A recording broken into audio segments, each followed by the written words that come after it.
Hello again, true crime fans. We've got another mysterious case to explore. The case of Eurydice Dixon. Eurydice Dixon was born on November 10, 1995 in Melbourne, Australia. Her family consists of her parents and younger sister. When Eurydice was 7 years old, her mother died of substance abuse, leaving her father to care for her 2 young daughters. Eurydice's father worked hard to provide for the 2 sisters, and they lived in a small apartment. Eurydice is a quiet and polite person. Eurydice has a deep passion for the arts, especially drama. She pursued her passion at Deacon University, studying drama and actively participating in the theater troupe. Eurydice is a multi-talented person, not only a comedian, but also a writer who creates her own performances. In 2018, when Eurydice was only 22 years old, she stepped on stage at the Melbourne International Comedy Festival. Her stand-up routine, "At Home, I Feel Like a Tourist," was a huge hit, much to the delight of the audience. Eurydice was known to her friends as quiet and introverted, but also extremely intelligent for her age. Both her friends and the audience agreed that she had a natural talent for comedy. To hone her skills, Eurydice performed for free at local bars, using these opportunities to gain experience, gain fans.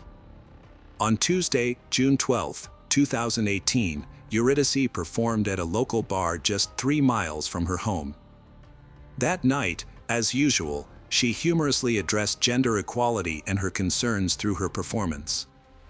After the performance, Eurydice met her boyfriend, Tony Magnuson, who was sitting in the audience.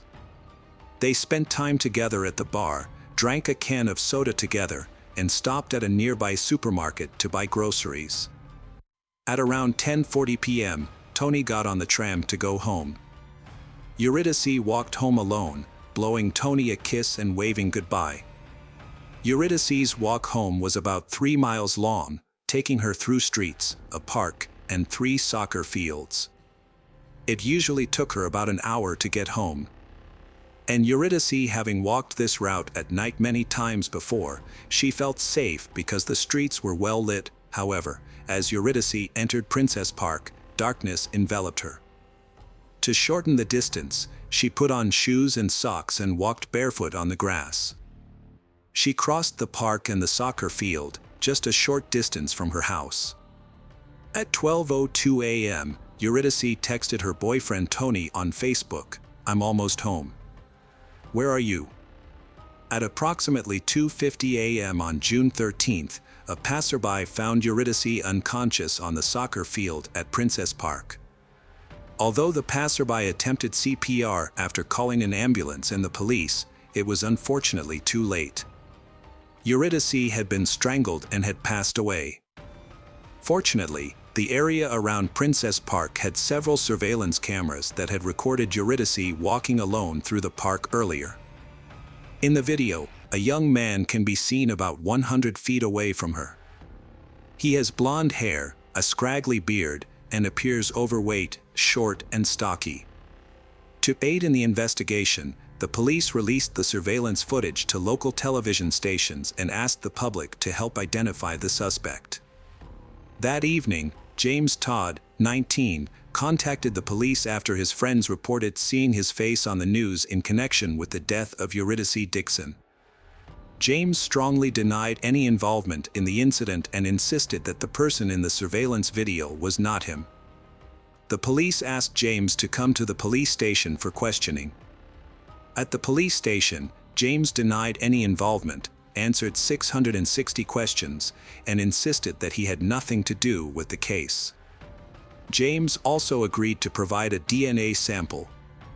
A memorial was set up for the victim, Eurydice Dixon, where her body was found. People brought flowers to pay their respects, and a large crowd gathered to pay their respects. 5 days after her death, a vigil was held at the football stadium in memory of Eurydice. However, the night before the vigil, someone painted a giant 75-foot-long male genitalia on the lawn. Firefighters and city workers found it impossible to remove the paint and were forced to dig up and replace entire sections of the lawn, costing $20,000.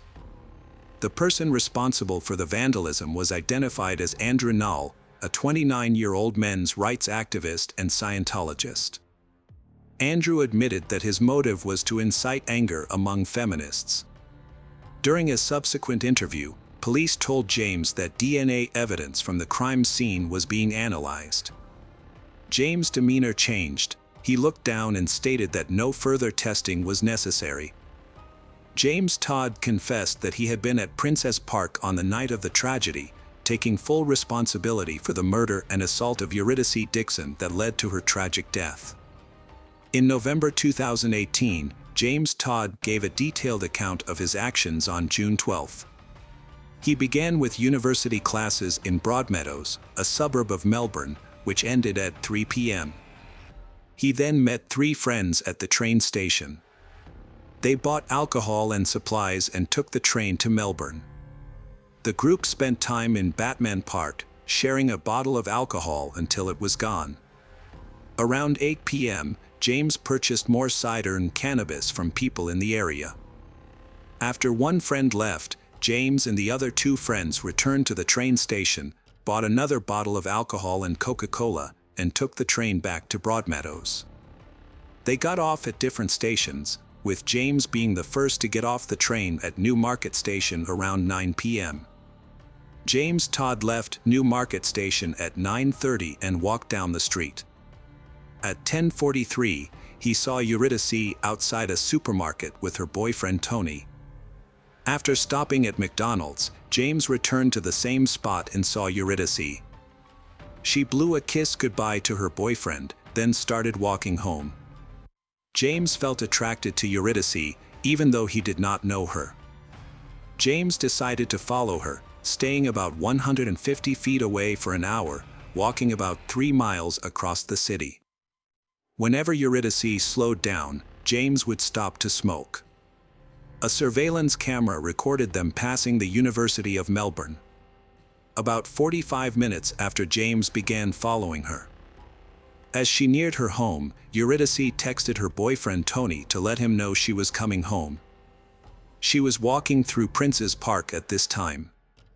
At around midnight, Eurydice, after sending a text message to her boyfriend, was walking home across the 3rd soccer field when Eurydice was attacked from behind by James Todd.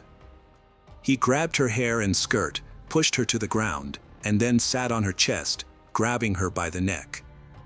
In self-defense, Eurydice fought back by scratching James' face, neck, and shoulders. However, she was still unable to escape from James. After satisfying his desires, James strangled Eurydice until she died. According to his statement to the police, James said he thought Eurydice was drunk when he first saw her. He wanted to talk to Eurydice. However, Eurydice's autopsy showed no alcohol or illegal substances in her body. Medical examiners determined that Eurydice's cause of death was strangulation, accompanied by blunt force trauma to the head and other parts of the body. After committing the crime, James took Eurydice's phone and left the park. James found a temporary shelter and slept until 4 a.m. When he woke up, James checked the injuries on his body and face by taking a selfie with his phone. Then, James took a shower. He took off the t-shirt with the skull and special words, and left it there. Then, James returned to the area near Princess Park, where the police were investigating the case. James observed from a distance, not entering the park area. Then, James went home, buying coffee and cake on the way. At 7 a.m., James arrived home and started searching for information about Princess Park on the internet. Later, a friend of James said that James appeared on a TV show in a news report about the girl's murder. James decided to contact the police station after receiving a call from his friend. James' girlfriend, a 4-year relationship, recalls that during intimate moments, James tended to be rough with her. However, when she took a closer look at James' internet search history, she discovered that James was searching for violent and extreme content. James Todd, 19, is a working and studying student who aspires to build a career in the restaurant industry. He lives with his parents and often stays up late to watch adult videos. In particular, movies with tragic endings for female characters make him want to recreate them in real life. James grew up in very difficult living conditions. James' family consisted of 5 members, his parents and 3 sons, with James being the middle child. They lived in a chaotic and uncared-for environment, with many pets and a kitchen that collapsed due to rotting floors. Food was often cooked in the bathroom on a simple stove, right next to the toilet that was often clogged. The entire house was a mess with cluttered furniture, trash and debris everywhere, with leftover food and garbage everywhere. James was rarely at home and often had to sleep on a desk in a classroom or on a park bench. His mother said that the poor condition of the house was partly due to her suffering from depression. However, James insisted that their house was always in a state of neglect, regardless of the cause. Information about the father's role in the family situation was not mentioned. Prior to the incident, James had been visiting the house less and instead spent more time at his girlfriend's house. His girlfriend noticed a change in his behavior and attributed it to the stress of college and his worries about his future. The police discovered that James had been diagnosed with mild autism spectrum disorder and attention deficit hyperactivity disorder as a child. As a teenager, James had been in and out of psychiatric care several times because his teachers were concerned about his antisocial behavior. However, it should be noted that autism or Asperger's syndrome can manifest in many different ways, but is not associated with dark or harmful sexual tendencies. In James' case, 2 psychiatrists worked with him and analyzed his situation thoroughly. The doctors concluded that James showed signs of sadistic personality disorder, a factor that may have contributed to the tragic events. Doctors believe that the combination of autism and sadistic elements in James's personality may have played a role in his tragic end.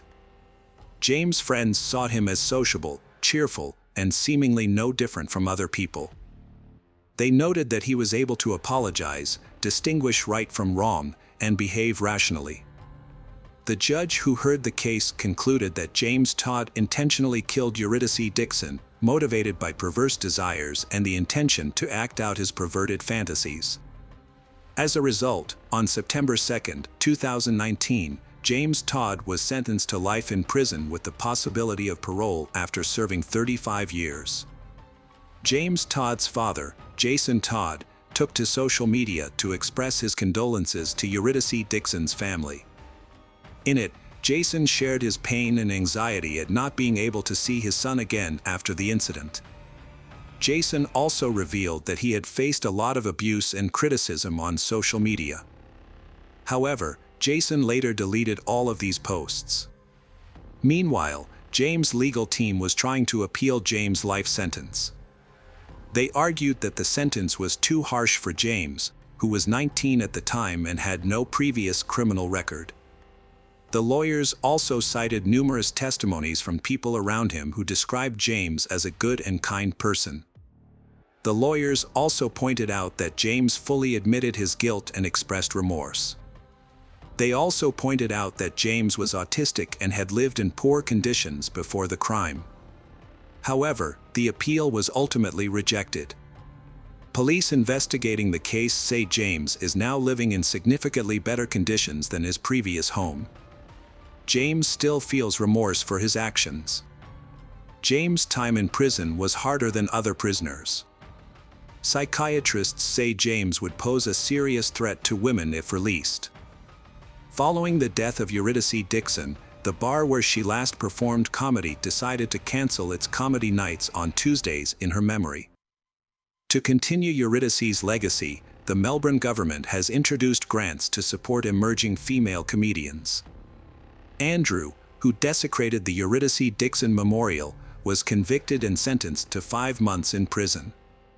Following the tragic death of Eurydice Dixon, Police have advised women to be more careful at night, avoid walking alone and always carry their phones.